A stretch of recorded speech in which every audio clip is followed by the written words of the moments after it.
Psychologists depend on a range of data to inform their theories of human behaviour. This data can be in the form of verbal descriptions or numerical statistics. Data can come directly from the observation of participants or from other second-hand accounts. So in this video, I'm going to define different types of data, such as quantitative and qualitative data, primary and secondary data, and a particular type of study called a meta-analysis, and of course discuss evaluations for each. Psychboost.com, over 170 videos to help you with your qualification, and Patreon supporters can access bonus resources, tutorial videos, and the Discord channel. Quantitative and qualitative data. Firstly, quantitative and qualitative. Nice and easy to remember which way around this goes, as quantitative data is data in the form of numbers. And of course the word quantity refers to the number or amount of something. So when I say data in the form of numbers, I mean data taken by the recording of variables. So I could gather reaction times, an emotional rating on a Likert scale, or record the number of times someone performs an action in an observation. This data can then be described with descriptive statistics, so averages and range, but also summarised in tables and graphs. Qualitative data, on the other hand, is data in the form of words, meaning descriptions of behaviour, thoughts and feelings. Qualitative data can of course be turned into quantitative data, so recordings of observations and interviews can be coded and behavioural categories tallied. And as discussed in previous video, content analysis is another way to turn large amounts of qualitative data into quantitative data. Quantitative data is often collected in experiments and closed question questionnaires, while quantitative data is suited to interviews, observations, open question questionnaires, and case studies. But of course, many studies will collect a combination of both quantitative and qualitative data. The strengths and weaknesses of using quantitative or qualitative data tend to be opposites of each other. So while one of quantitative data's advantages is it's seen as objectively measured and with less chance of bias, so more scientific, qualitative data is more subjective, open to interpretation by the researcher, and potentially biased. Quantitative data is easy to summarise using graphs and tables to show patterns in data, while qualitative data is more difficult to summarise. Quantitative data techniques tend to be more reliable. If the study is replicated, we tend to get similar or consistent results. This is compared to replicating qualitative studies, where the data tends to be more variable, meaning less reliable findings. But a weakness of quantitative data is it's seen as lacking depth and detail, focusing only on individual features of behaviour, and only on what can be measured. So the advantage of qualitative data is it's seen as richer with far more detail and could be argued to be a truer reflection, so a more valid measurement of human experience. A really good example showing the difference in the information gained between quantitative and qualitative data comes from Milgram.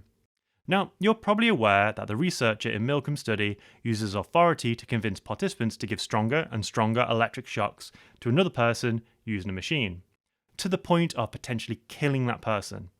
And you may remember Milgram's quantitative findings. Just seeing these results, with all the participants going to 300 volts and 65% going all the way to 450 volts, you probably think that these participants are unfeeling monsters, and there's no way that you would deliver these shocks. But if we look at some qualitative data, for example the observational recordings of the original participants, we can see how emotionally difficult it was for the participants to give the shocks. This qualitative data provides context. It's not that these people were happy to give such strong shocks or unfeeling, but the power of an authority figure is so strong that it will make people do terrible acts against their better judgment, even when they find what they've been asked to do very emotionally difficult. Primary and secondary data. Primary data is collected when the researchers themselves are responsible for generating the data. We can say this is first-hand or original data. Common ways to collect primary data are that the researcher conducts experiments, observations, interviews, questionnaires, and case studies. Also, the reason this data is collected is to answer a particular research question. So the data is focused on the demands of the hypothesis. Secondary data is when the researcher uses data to answer their research question that's already been collected and published, often to answer a very different research question. So secondary data can be government or business statistics and records, or previously published data from other studies. When it comes to evaluations, of course, a downside to primary data is going out into the real world and collecting all of your data means a large investment in cost and research time. And when it comes to secondary data, if that data is already collected, freely accessible and ready to analyse, well, that's a cost saving. One advantage that primary data has over secondary data is it's likely to be more valid, because its collection is shaped to the demands of the research question, meaning you design your study to collect data that explicitly answers that question. Researchers using secondary data have to take whatever data is available, even if it was collected for very different reasons. Connected to this point, if researchers collect their own primary data, they can control their study to avoid extraneous variables. If, however, they collect secondary data, they have to trust that the original researchers collected valid data. And if the data has been already analysed, that the analysis has been completed accurately and free from bias. Meta-analysis.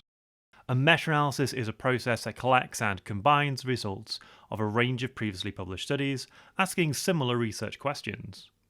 The researcher brings together and combines data from these multiple studies to see an overall effect size and make an overall conclusion. The advantage of a meta-analysis, and the reason researchers conduct them, is the combined participant sample of multiple studies can be very large, much larger than any of the individual studies. Taking the results of all these studies and then combining them to see an overall effect is seen as more statistically powerful than any of the studies in isolation. Meta-analysis results are also seen as more trustworthy than any individual study. This is because meta-analyses look at the overall pattern of multiple studies. Any individual study that has been poorly conducted or subject to bias shouldn't significantly change the overall pattern of results. Meta-analysis can also compare and contrast the results of multiple studies to identify relationships. One interesting example from your course is Van Eijendorf and Kroonenberg's meta-analysis of the strain situation, showing very different attachment styles from different cultures across the world. One disadvantage of meta-analysis is the data used from previous studies is secondary data. Each study was conducted to answer its own research question, using unique research procedures which may not be directly comparable with the other studies. And of course, the researcher conducting the meta-analysis has to trust that the data in the studies has been collected and analysed accurately and free from bias. Also, because the meta-analysis is conducted on published research, the effect reported may not be a reflection of true behaviour, but due to systematic publication bias in journals, with, for example, only positive results being published and negative results remaining unpublished due to the file draw problem. There is also the potential for bias in the researcher conducting the meta-analysis. As they choose which studies to include in the meta-analysis, they can cherry-pick only those that support their particular bias. I have 8 tutorial videos covering the AS and A-level research methods sections from 2017 to 2020.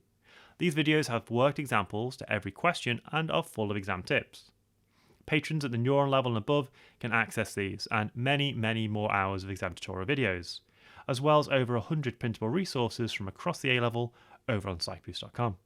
I do want to thank all the students and teachers who have supported PsychBoost over on Patreon during the development of the Research Methods unit.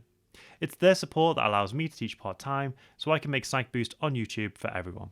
I also want to give a special shout out to the patrons who support me at the developer level. So, thanks to them, and I'll see you all in the next Research Methods video.